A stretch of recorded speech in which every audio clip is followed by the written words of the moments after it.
Okay, good morning again. We're going to talk about respiratory system.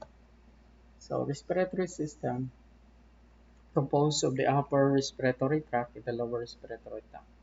The upper respiratory tract starts from your nose, then down to your pharynx. Then the lower respiratory tract starts from your larynx, trachea, bronchi, then the alveoli. Okay, so let's start with the upper respiratory tract. Now, basically, what is the function of the upper respiratory tract? Well, it filters the air that we breathe and humidify it, especially in the nasal cavity. When you say humidify, it puts moisture or it moistens the air that we breathe and warms it. Then, by the use of your um, nasal hair, it filters larger particles. Then, when it passes the concha, it filters also the smaller particles from there. And if there is a pathogen, we have down in the pharynx, we have your tonsil there to clear up for these pathogens. Okay, so basically, the upper respiratory tract serves as conducting zone, except for the alveoli, which serves as the respiratory zone. So dito na siya exchange of gases. No? Same respiratory zone, which is that includes your bronchioles, alveolar ducts, alveolar sacs, and alveoli. So your nasal cavity, no? Your nose, your pharynx, your larynx, trachea, and bronchi, bronchioles, and terminal bronchioles, these are conducting zones. When you say conducting zones, they just allow air to pass through going to the respiratory zone. So these are the passageway or the part of the respiratory system where the air passes through. First, your nasal cavity, the pharynx, larynx, trachea, primary bronchi, secondary, tertiary, then your terminal bronchioles, then down to the alveoli. There are about 150 million alveoli in your lung, and when you're going to separate to spread it, it could spread and cover the one tennis court. No, that's how the surface area of your lung tissue is large. So imagine, inana siya kadako sa tennis court pero diyon sa man pagsulod sa Ginoo sa gamay na to nga chest. So by means of using alveoli. Okay, now external nose. So this is our external nose. So basically the wings of the nose, this is what your ala, which is made up of cartilage. No? So cartilage ni siya. So that's why if you go to um, colder country, tugnaw nga mga lugar, no? Mauna ni siya ka-frozen. Ma-frozen ni siya kasi uban magsobrahan ka patanggal ni, no? Baka matay ni kay wala kuan man ni siya avascular, no? Pareho na sila sa dunggan. So external nose is visible on the face. So you have here the alar of the nose, then you have here the wings of the nose. Okay, so inana siya. So susulod ani makita nato ang nasal cavity or internal sa nose. So you have your nares, kanang magre la tawag nga nares, kani nasal septum ning sa tunga. Okay? Kanang nga portion, this is the nasal septum, this is the nares, kanang opening sa imong nose. So dito sa sulod, we can find concave or turbinates. So dili siya flat, no? Ayun si mga na. What's purpose aning turbinates? Turbinates, it could make the nose resonate when we speak. At the same time, it is coated with thin uh, cutaneous membrane. So mipis no nga transparent gani ang imong blood vessel dira. O bitaw na nga uban niya sige panghungog mo masaman siya. or masobrahan ka init ang imong lawas sungguhon ka, no, inana siya kay nipis ra gyud, no, ang imong membrane dira sa nose dali expose kaayo ang blood vessel. Ang purpose ana niya is para pag inhale nimo sa air, pag sulod niya, it goes in, it can be immediately warmed by the concave. Kaya nga naman, ang blood na to init man na, no, 38 degrees Celsius. So, mag-come in contact with ang imong air molecules with the surface, ma-warm siya. Plus, naana siya secretions na ginakondra sa surface, ma-humidify din siya or ma-moisten ang imong gina-inhale nga air. Okay? At the same time, makinadra makita na ang imong olfactory receptors. Then down to the pharynx. So ang pharynx nimo nay tulo ka tutunlan, throat, no? Di ba? Amo na siya ikuan sa imong pharynx, throat. Nay tulo ka klase sa throat. You have your naso, oro, and laryngopharynx. So naso means just after your nasal cavity, sumpay. Adjacent na siya sa end sa nasal cavity. Ang oro, adjacent siya sa end sa imong mouth or sa imong mouth. Hinang imong laryngo, dool na siya sa larynx. Okay? Laryngopharynx. So, passageway of food in the air or common passageway sa pagkaon ug sa hangin. Resonating chamber in that house the tonsils. Unsa man yung mga tonsils? You have your palatine, sa panadra, ang mga tonsils na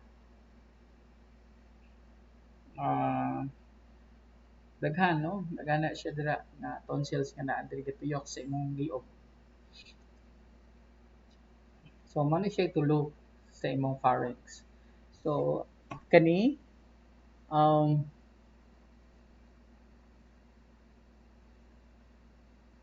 kung imong tongue, so ubos ana niya sa imong tamo na dahil imong laringo.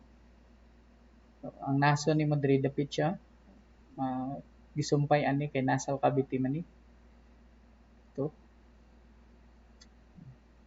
Then, kani, this is the larynx, so naa diri dapit ang laringo. O, kanay epiglotis man na siya, nagka-close dira sa imong larynx. So, inana na siya. So, you have here, so this is your nasopharynx. This is your oro. And you have your laryngo. So, common passageway ana ni sa pagkaon o hangin mag-abot dira. So, diri na po diri ang imong eustachian tube, no? So, eustachian tube connects your um, auditory, no, kanal dito sa pan to counteract pressure.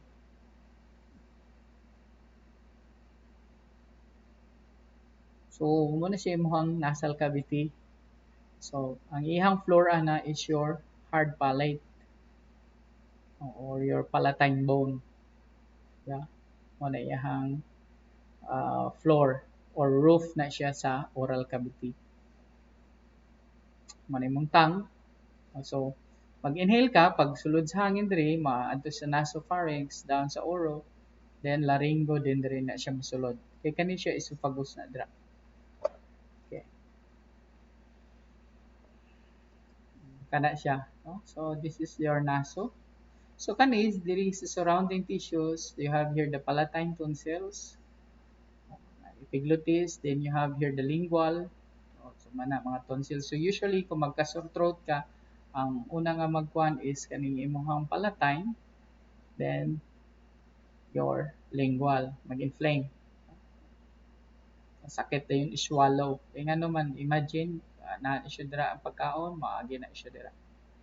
Okay, so when you swallow food, your larynx goes up.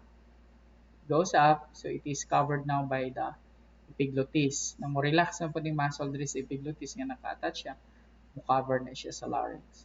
So ang pagkaon, it will pass through the nasopharynx down to the laryngo, then going to the esophagus. It will not go to the larynx. Why? Because of the covering of your larynx, which is the epiglottis. Then, your larynx is called as your windpipe. So again, ang imong pharynx is your throat.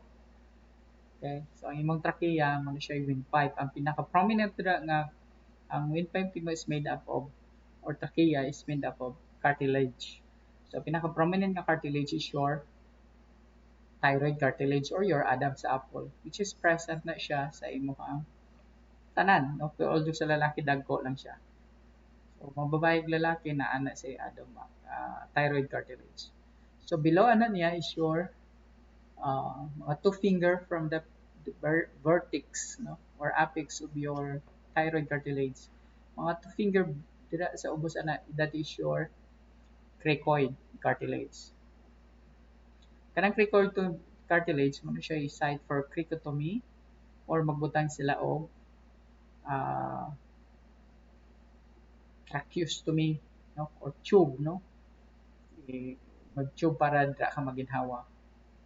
O labi na usually kung matok-an ka or sometimes sumabarado na to ang imong dito sa epiglottis nga area, no, grabe ka inflame, yan di nakakasulod ang hangin dito ka inhale, so asa man siya paigong diri sa paagihon sa tracheostomy tube. So the epiglottis, it covers your ana, no, larynx. So you try to hold your thyroid and you swallow sa saliva. Asa siya gapaingon, gasaka siya, it goes up. So when it goes up, it is being met also by the going down of the epiglottis. No? So gana siya, no? Pag swallow nimo gana, saka mag-cover ang epiglottis. So swallow, gana. So or gana kay para lungag, no? Gana, no? O, pag swallow, musaka, di mo cover, gana siya, ha? Amo na yung mechanism niya. Then dito sa imuhang opening sa larynx, you have your vocal folds. Here, this is your vocal folds. Ang vocal folds nimo, ang opening ana depends on the amount sa air nga mag-agi dira. So ang ihang vocalizations nagadepende sa iyang opening, no? Kung mo gamay siya, high pitch, mo dako is the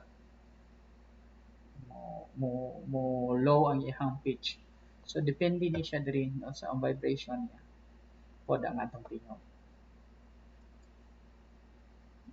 So dito sa imong respiratory tract, na siya, no? Is covered by saman simple columnar or simple ciliated columnar cells, no? Ciliated or ang uban na stratified ciliated columnar cells or stratified, ana siya. O stratified kay exposed man siya para may sa pressure, no, na air turbinates. So diri ang iyang structure na siya columnar na siya goblet cells. Ang goblet cells mo na siya ga-produce imong mucus. So ang mucus gina-drive dira sa surface sa cilia. Kaning cilia ang iyang motion is sweeping motion towards the throat. Kung whether naa siya sa nasal cavity makitaan or dito sa muhang lower respiratory tract. Ang motion is always towards the throat. Kaya whatever secretions ka naa sa imong nose, paingon sa throat, paingon ang gikan dito sa imong lower respiratory tract, paingon sa throat nga naman, imo siyang i-cough out. Ana iyang mechanism ana. So of course we have different mechanism on removing the particles in the airway that we breathe. Kung naa pa ang particles sa nose, we sneeze. But if it is already in the lower respiratory tract, we cough. No? Ano siya, no? So, mangatsi ka kay ang particles na pa sa nose nimo. Muubo ka kay ang particles na nasa lower respiratory tract. So, the air passes through the nasal cavity, pharynx, and larynx. Okay, that is your upper. Then lower is your trachea, primary bronchi. Mo na siya gina sa first nga part. So, ang trachea is made up of semicircular cartilage, or we call it C-shaped cartilage. Okay, C-shaped with its opening on the back, gana. na ngano man opening siya paingon sa back. O, para inamin siya class ang purpose ana niya. Ngano ang opening niya para sa back dili kani C shape. So diri wala na siya cartilage, no? Soft tissue na siya nag-attach sa picas and sa cartilage paingon diri. So every time you inhale, this expands and your esophagus collapses. But every time you swallow food, this part of your cartilage, the trachea, collapse and the esophagus enlarges para mag-permit siya mag-agi ang pagkaon. Okay, mo na iyang primary purpose. Ang trachea na ay upat ka layers. Okay, so you have your um, inner layer, which is the mucosa, then submucosa, hyaline cartilage, then adventitia. Mo siya pinaka outer layer sa imuhang trachea. So we have here now the esophagus. So this is the bronchus, no, kanidri, no, trachea.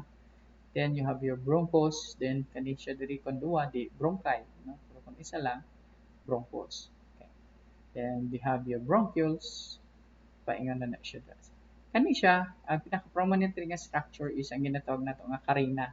So ang carina, that is where the bronchus split into two para mahimong bronchi. So katong dito sa ilang pag-split na pinaka-sensitive nga part dira, we call it carina. Nga gamay lang nga mukatandog dira nga mga particles, automatic ma-trigger ang imong coughing reflex. So yung bronchals as a bronchial inani, no? Paabot siya dito.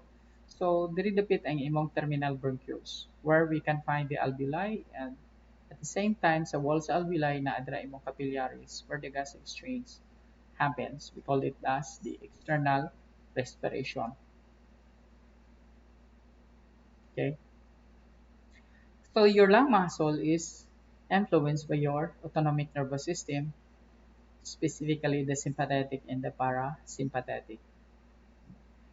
So that's why we cannot control it. And maghubak na bisan sa ano to panikamot na gusto kita maka-inhale o mayo, dili mo narrow siya kay nga naman once ka na ay irritations, mo narrow na siya.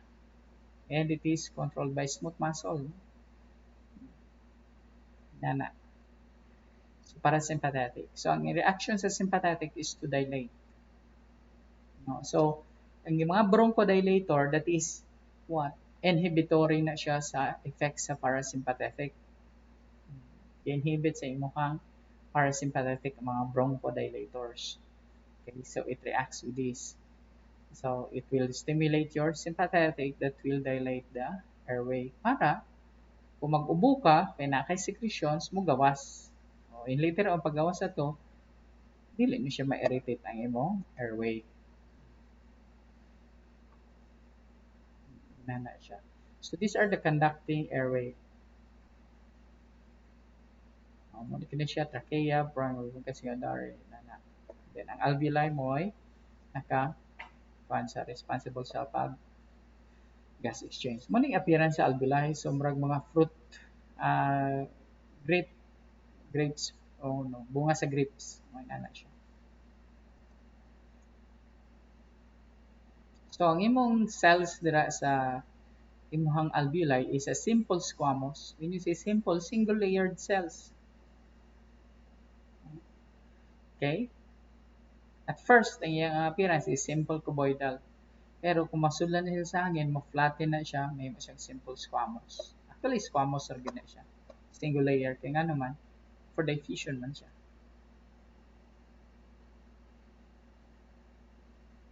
Okay, mo na iyang appearance. So, pag-abot mo dito, na-do ka classes sa cells. You have your type 1 alveolar cells and type 2. Ang type 2 alveolar cells is your macrophages, the first line of defense in your lung tissue. This is a macrophage. So kung naabay nakaabot, no? Nga dili di ay ang type 1 alveolar mo na siya assign ourselves for respiration, no? Mo na siya gakuan sa conduct sa kaning gas exchange, no? Kay simply kuan man na siya, simple squamous. No, ang type 2 is ang nagaproduce sa surfactant para inig collapse sa imong alveoli kung wala na hisulod nga hangin, inigdikit nila dili sila magpilit, no? Para ma-carry inflate pa siya gyapon, ba? Ang alveoli class ay yung surface sa kabantay mo anang plastic nga nipis nga ginamaligya ginaputsan sa mga gulay nga naon pa nato na maukab o murag inana ka nipis ang alveoli. Okay? So, kung mabasa na siya ang plastic, di ba, dikit kayo, maglisod para inflate. Mao gyapon na ang ato ang alveoli. Pero sayo na siya ipare-inflate nimo ang plastic, butangan nimo siya og sabon, di ba? Butangan nimo og sabon, di danlog-danlog, no? Dali lang na siya malangkat nimo. Mare-inflate dayon siya. Mao pud na ang imuhang alveoli. Okay. Ang surfactant, muga secret na siya secretions that decreases the surface tension of your alveoli para maka-inflate siya balik after sa imuhang expiration. Okay, magdikit man na, sayo na siya ipabuka kung mag-inspire ka. So in some cases, such as emphysema, nga maglisod kag kay maguba man ni siya, kung naa ka emphysema, wala ling type 2, ang surfactant, kay makover man siya sa nicotine o sa tar, so mag-collapse, modikit, no? Ay, maglisod ka ginhawa kay ano man, di naman siya mo inflate.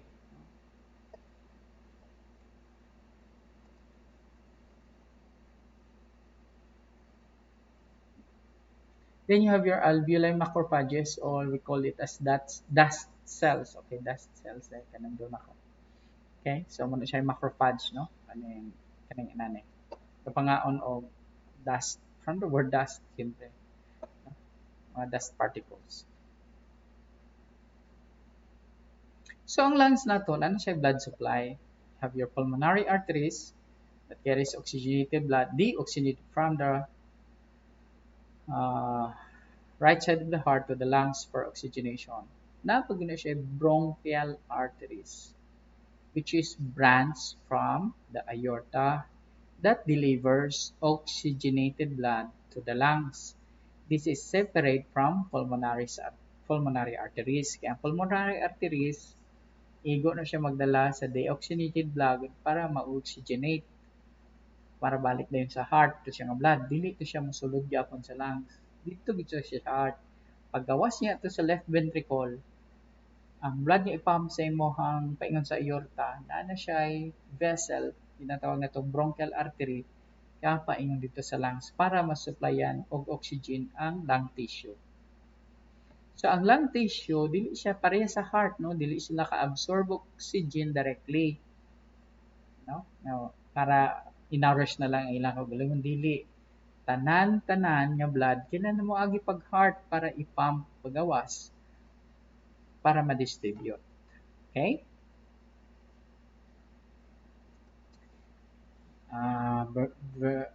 Ventilation perfusion, dili na talaan eh. No? So, ang lungs nato, ay i-divide na siya into lobes. No? So, ang right lung nato, na siya ay tulo ka lobes. No? Na siya upper, middle, and lower lobe. Ang left is only two. You have your upper and lower lobe. So, ang atong food lungs is opposite siya sa heart. Diba? Dito sa heart na to, ang base sa heart is nasa sa taas. Iyang apex gapaubos, no? Gatuwad. Ang atong lungs lahi gakulob. Ang iyang base na sa ubos and ang apex na adiri sa taas. Dili nga portion mo na adiri ang apex sa lungs. Okay?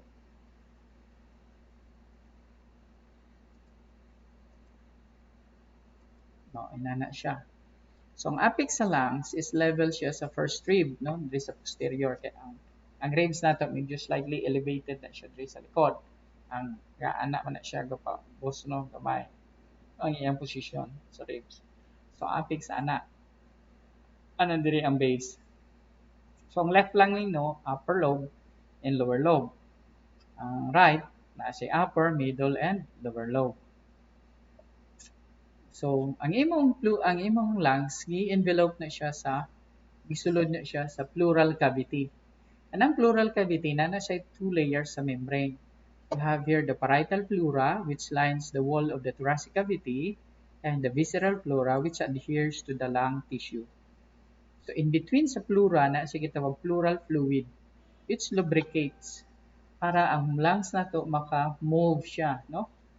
But there are some instances nga kanang pleural fluid mo dry and mag-inhale ka sakit kayo kay na ginatawag nga rubbing, no? Mag-rub ang duha ka surface, the parietal and the visceral. Kano sa man na siya nga mag-dried up ang imong pleural fluid kung na kay pleurisy or Pleuritis. Na siya, no? Adi kani sa gases na ni siya class dili na lang natin siya i-discuss kay i-discuss ni siya sa tissue.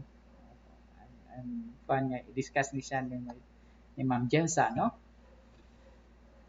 Okay, ang sa gas na to nga gina-inhale gas dili siya pure oxygen na O2. That is mixed, no? Kanang gines na nato nga air gina-inhale. Ang pinakadagan dira nga component is nitrogen gas followed by oxygen, carbon dioxide and water vapor. Nana siya.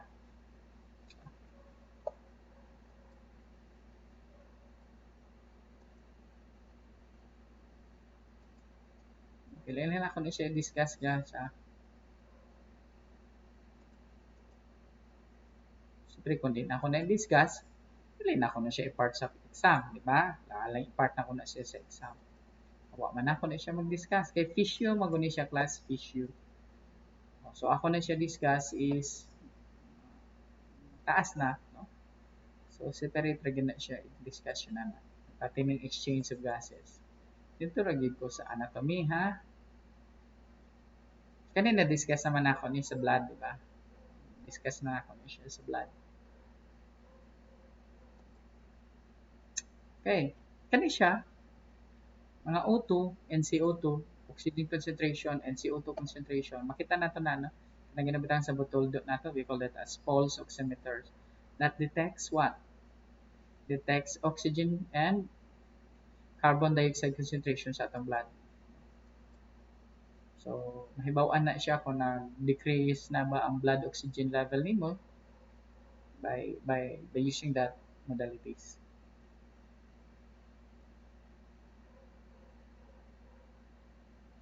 So, asa man ang control sa respiration? So, ang control sa respiration, sa rhythmicity niya, sa itong pag-inhale, exhale, nasa sa medulla oblongata, no? Nasa sa medulla oblongata. Ano siya, no? Nandito makitaan ang apneutic. Then, sa pons na to, that is your pneumotaxic. No? Okay? You have the pons is pneumotaxic center, which limits inspiration to prevent hyperexpansion. So, ina na siya. So, siya yung nag-control, no, sa inspiration na mga dira rataman kay puno nako. Then you have your apneutic. Dira. Ang apneutic, dira gyapon siya sa imong pons, ga-control na siya sa transition between inhalation and exhalation. Okay? Dira gyapon siya sa pons. Okay. Ang expiratory na sa medulla oblongata, inspiratory. So, rhythmicity means ang rhythm sa imong breathing paspas or hinay, no? So inana siya. So ang ga-control sa kadugayon nimo sa pag-inhale o exhale, it's your pneumotaxic, which is your pons. Okay? Ana siya. Kani sa mga asthma. Okay? Sa asthma na class ngano man kan usually ma-irritate man atong respiratory tract, no? Kato ato ang conducting zone. So, kung mag-irritate siya, mo siya makakos narrowing. Kaya nga naman, irritated siya. So, mas stimulate ang imuhang parasympathetic and nervous fiber mo contract. Kaya irritate yun sakit. So, contract mo itong magamay ang airway. So, ang problema ni mo, so, na kay asthma is more on the expiration. No? Kaya nga naman, pag inhale mo, mo-inflate, mo-anak man na siya, mo-dako, kaya mosulod yun ang hangin. Wala problema. Pag exhale mo, mo collapse na siya. So pag collapse niya, kaya inflame man, gamay na dayon ang airway narrow mo siya mag-produce og sound wheezing. Pag inhale, wala. Pagbuga, magana na siya. So ina na. Okay? So kani mga chronic bronchitis, so usually maka-trigger ani or ang cause ani is usually kana smoking, secondary niya. Secondary effect sa smoking. You have pneumonia. So pneumo means air nga nag-accumulate ito sa imong baga. So this is an example of normal lungs. This is an example. Oh, it's not violet class ha. Puno na siya itong kani, pneumonia na siya. So probably sa Felna na siya. Pwede oh, puno na siya o hangin. Kana. Kani wala na siya sulod. So sabot, mm, wala na siya ga-function no. So naa na lang diri. Okay, so kana lang siya class. So thank you very much. Ang sunod na kong i-discuss for live is in December 8, no? Kay ang 6 wala pa ko siguro anak. So, sa December 8, mag-live discussion ta about sa sunod aning respiratory which is nako sa class ha, digestive system. So kana lang siya class. Okay. Thank you very much for listening. But of course, I'll be posting quiz sa better study, no? I'll be posting quiz sa sa katong sa blood and heart.